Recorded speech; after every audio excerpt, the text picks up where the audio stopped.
Hello guys, നമ്മൾ ഇടയ്ക്ക് start ചെയ്തൊരു സീരീസ് ഉണ്ടായിരുന്നു, IoT സീരീസ്, കുറച്ച് കാലം മുന്നേ, കുറച്ച് മാസങ്ങൾക്ക് മുന്നേ. സോ അതിൻ്റെ ഒരു കണ്ടിന്യൂഷൻ ഒന്ന് റീസ്റ്റാർട്ട് ചെയ്യാൻ വേണ്ടിയിട്ടുള്ളതാണ്. അപ്പോൾ ഇത് നമ്മളിന്ന് നോക്കുന്നത് റാസ്ബെറി പൈയെ കുറിച്ചാണ്. റാസ്ബെറി പൈ എന്ന് പറഞ്ഞാൽ ഒരു കുഞ്ഞൻ കമ്പ്യൂട്ടറാണ്. കുഞ്ഞൻ കമ്പ്യൂട്ടർ എന്ന് പറഞ്ഞാൽ സൈസ് കണ്ടിട്ട് ലൈക്ക് ഇതിന് പവറില്ലാന്ന് വിചാരിക്കില്ല. വളരെയധികം പവറുള്ള, വളരെയധികം സ്കെയിലബിലിറ്റി ഉള്ള ഒരു കമ്പ്യൂട്ടറാണിത്.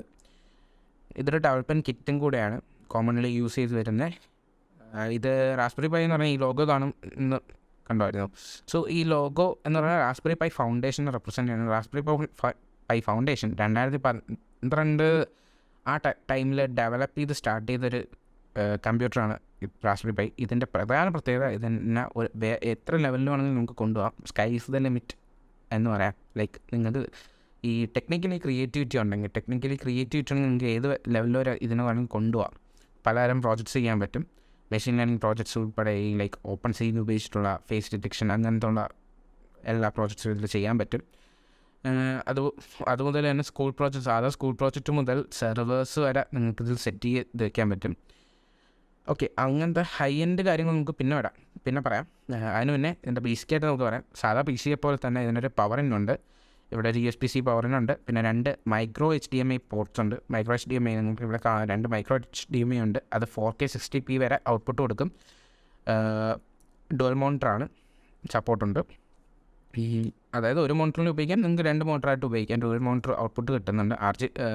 പിന്നെ ഒരു ഓഡിയോ ജാക്ക് ഉണ്ട് 3.5mm.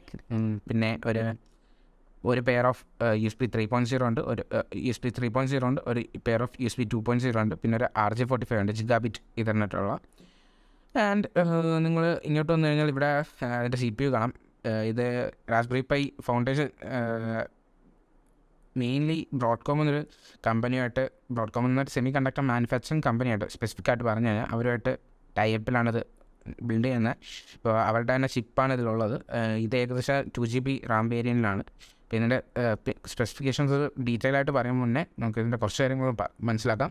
ഇത് ഈ കാണുന്നത് 40 പിൻസാണ്. ഇത് GPIO പിൻസാണ്. GPIO പിൻസ്, അതായത് general purpose input output pins. ഇത് യൂസ് ചെയ്യുന്നതെന്ന് വെച്ചാൽ നമ്മളെ LEDs നിങ്ങൾ ഉദാഹരണം എടുത്താൽ മതി. പല സെൻസേഴ്സും കൺട്രോൾ ചെയ്യാനും ഇൻപുട്ട് ഔട്ട്പുട്ട് എടുക്കാനും എല്ലാം ഉപയോഗിക്കുന്നതാണ്. LED ലൈറ്റ് ബ്ലിങ്ക് ചെയ്യുന്നതിനെല്ലാം ഇത് വെച്ച് നമുക്ക് പ്രോഗ്രാം ചെയ്യാൻ പറ്റും. ഈ പിൻസിനെ നമുക്ക് പ്രോഗ്രാം ചെയ്യാൻ പറ്റും. അതാണ് ഇതിൻ്റെ ഏറ്റവും വലിയ പ്രത്യേകത. പിന്നെ ഇതിൽ വരുന്നതെന്ന് വെച്ചാൽ വേറൊരു അഡീഷണൽ 2 പോർട്ട്സ് ഉണ്ട്. ഒന്ന് ഇവിടെ വരുന്നത് ക്യാമറ പോർട്ടും ഇത് ഡിസ്പ്ലേ പോർട്ടുമാണ്. ക്യാമറ പോർട്ട് വരുന്നതെന്ന് വെച്ചാൽ പൈ ക്യാം ഒക്കെ ഉണ്ട്. അതായത് ലൈക്ക് നമ്മൾ സാധാ വെബ് ക്യാം ഉപയോഗിക്കില്ല, അതേപോലെ പൈക്ക് ഒരു ക്യാമറ ഉണ്ട്. ലൈക്ക് പ്ലഗ് ആൻഡ് പ്ലേ ആയിട്ടുള്ള വെബ് ക്യാംസ് നിങ്ങൾക്ക് യൂസ് ചെയ്യാമെങ്കിൽ കുറച്ചുകൂടെ ഇൻറ്റഗ്രേറ്റ് ആയിട്ട് വർക്ക് ചെയ്യുന്നത് പൈ ക്യാമാണ്. പൈ ക്യാമിന് ഏകദേശം 5 MB ക്ലാരിറ്റിയുള്ള ഒരു പൈ ക്യാമാണ്. അതിനെ സപ്പോർട്ട് ചെയ്യാൻ വേണ്ടിയിട്ടുള്ളൊരു പോർട്ടാണിത്. പിന്നെ LCD ഡിസ്പ്ലേനെ സപ്പോർട്ട് ചെയ്യാൻ വേണ്ടിയിട്ടുള്ളതാണ് ഇത്. പിന്നെ ഈ കമ്പ്യൂട്ടറിൽ കുറേ ഹാറ്റ് എന്ന് വെച്ചാൽ ഇതിന് അഡീഷണൽ ആയിട്ട് കുറച്ച് ഫിറ്റിങ്സ് നമുക്ക് വെക്കാൻ പറ്റും. ഹാറ്റ്സ് എന്ന് പറയും. അത് പല കമ്പനികളും അത് ബേസ് ചെയ്തിട്ടാണ് ഇതിനെ റാസ്ബെറി പൈൻ്റെ മുകളിൽ വർക്ക് ചെയ്യാൻ പറ്റിയ കുറച്ച് സർക്യൂട്ട്സും എല്ലാം ക്രിയേറ്റ് ചെയ്യാറുണ്ട്. ഗൂഗിളിൻ്റെ AI വോയിസ് കിറ്റൊക്കെ അത് ബേസ് ചെയ്തിട്ട് ഹാറ്റ് ഉണ്ട്. നിങ്ങൾ ജസ്റ്റ് ഗൂഗിളിൽ സെർച്ച് ചെയ്താൽ മതി. പിന്നെ ഇൻ ഡെപ്ത് ഡീറ്റെയിൽസിലോട്ട് പോവാം. കേൾക്കാൻ താല്പര്യമില്ലാത്തവർക്ക് സ്കിപ്പ് ചെയ്യാം. ഓക്കെ, ഇതിൻ്റെ CPU സ്പെസിഫിക്കേഷൻസ് ആണ്. CPU സ്പെസിഫിക്കേഷൻസ് എല്ലാം ഉണ്ട് അതുൾപ്പെടെ. ഇതിലുപയോഗിക്കുന്ന ഈ ചിപ്പ് എന്ന് പറയുന്നത് മൈക്രോപ്രൊസസ്സർ എന്ന് പറയുന്നത് Broadcom BCM2711 കോമൺലി യൂസ് ചെയ്യുന്നത് 4th ജനറേഷനിൽ. First generation, second generation, third generation, 4th generation. അതിൽ 4th ജനറേഷനിൽ ഒരു കോറാണ്. ARM പ്രോസസ്സറാണ്. ARM ബേസ് ചെയ്തിട്ടുള്ള പ്രോസസ്സറാണ്. 16/4 ബിറ്റാണ് ഇപ്പം നിലവിൽ. പണ്ടൊക്കെ 32 ബിറ്റായിരുന്നു. ആൻഡ് OSൻ്റെ സപ്പോർട്ടും റാസ്ബിയൻ OS ആണ് ഇതിൽ ഉപയോഗിക്കുന്നത്. അതിൻ്റെ സപ്പോർട്ടും 64 ബിറ്റ് വന്നിട്ടുണ്ട്. ആൻഡ് ഇത് 2GB 4GB 8GB വേരിയൻസിൽ വരുന്നുണ്ട്. ഇതിന് LPDDR4 ആ ടൈപ്പിലുള്ള റാമാണ്.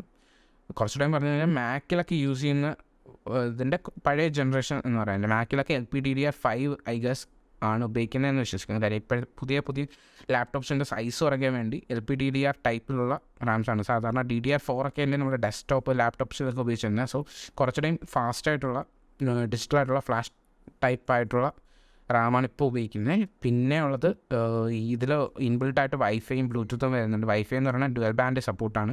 2.4 GHz 5 GHz ഇത് സപ്പോർട്ട് ചെയ്യുന്നുണ്ട്. ആൻഡ് ആൾസോ ബ്ലൂടൂത്ത് 5.0 ഇത് സപ്പോർട്ട് ചെയ്യുന്നുണ്ട്. പിന്നെ ഞാൻ പറഞ്ഞ USB പോർട്സ് 2.0 3.0 ഉണ്ട് തന്നെ. പിന്നെ 40 GPIO പിൻസ്, പിന്നെ micro-HDMI പോർട്സ് 40 60p വരെ, പിന്നെ 2 ലൈൻ.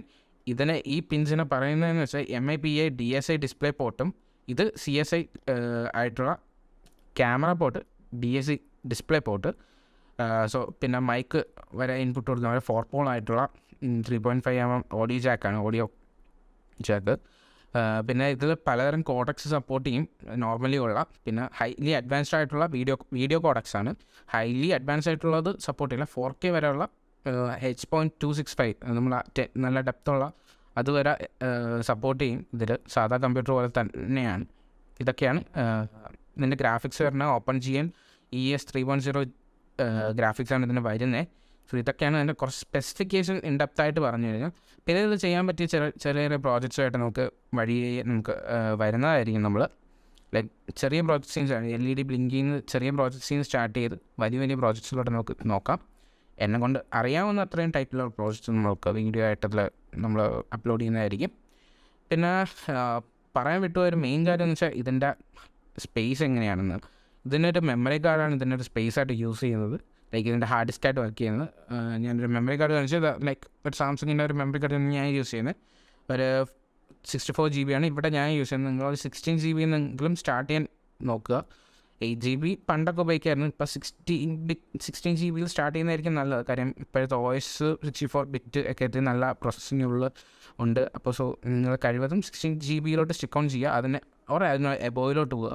പിന്നെ ഇതിനൊരു ലിമിറ്റ് ഉണ്ട്, ഈ എത്ര GB വരെയുള്ള മെമ്മറി കാർഡ് ഉപയോഗിക്കുക എന്നുള്ളത്. അതിൻ്റെ ലിമിറ്റ് ആസ് ഓഫ് നൗ എനിക്ക് കറക്റ്റായിട്ട് അറിയത്തില്ല. കൃത്യമായിട്ട് അറിയുമ്പോൾ ഞാൻ ഡിസ്ക്രിപ്ഷനിൽ ഇട്ടേക്കാം, അല്ലെങ്കിൽ കമൻറ്റിൽ ഇട്ടേക്കാം. ഇത്രയാണ് ഫസ്റ്റ് ഓഫ് ഓൾ ഇതിൻ്റെ ആയിട്ടുള്ള ഒരു ഇൻട്രൊഡക്ഷൻ. ഇത് നിങ്ങൾക്ക് പലതരത്തിൽ ഉപയോഗിക്കാം, പലതരത്തിൽ നമുക്ക് ഉപയോഗിക്കാം. നമുക്ക് ഒരുമിച്ച് തന്നെ നോക്കാം. സോ ഇതിൻ്റെ അപ്ഡേഷൻസ് അറിയാൻ വേണ്ടി നിങ്ങൾ ഈ ചാനലിലോട്ട് കീപ്പ് അപ്പ് ചെയ്യാം. സോ അടുത്തൊരു വീഡിയോയിൽ കാണാൻ വരെ ഓക്കെ. അടുത്തൊരു വീഡിയോ എന്തായിരിക്കും എന്ന് പറഞ്ഞാൽ ഇതിൻ്റെ എങ്ങനെ OS നമുക്ക് ഫ്ലാഷ് ചെയ്യാം. അതായത് ഇതിൻ്റെ റാസ്പിയൻ OS ആണ് മെയിൻലി ഉപയോഗിക്കുന്നത്. പിന്നെ ഉബുണ്ടു യൂസ് ചെയ്യാൻ പറ്റും, ഉപയോഗിക്കാൻ പറ്റും. വിൻഡോസിൻ്റെ ടൈപ്പ് ആണെങ്കിൽ വിൻഡോസ് IoT കോർ എന്ന് പറഞ്ഞ വേർഷൻ ഉപയോഗിക്കാൻ പറ്റും. പിന്നെ കുറേ ടൈപ്പ് OSകളുണ്ട്. അത് മെയിൻലി നമ്മൾ യൂസ് ചെയ്യാൻ പോകുന്ന റാസ്പിയൻ OS ആയിരിക്കും. ഡെബിയൻ ബേസ് ചെയ്തിട്ടുള്ള, അതായത് ലിനക്സ് കേർണൽ ബേസ് തന്നെ ഡെബിയൻ ബേസ് ചെയ്തിട്ടുള്ള OS ആയിരിക്കും റാസ്പിയൻ OS. ഇത്രയൊക്കെ തന്നെയാണ് എൻ്റെ ഒരു ചെറിയ ഇൻട്രൊഡക്ഷൻ. ഇച്ചിരി വലുതായി പോയി I guess. Okay, thank you.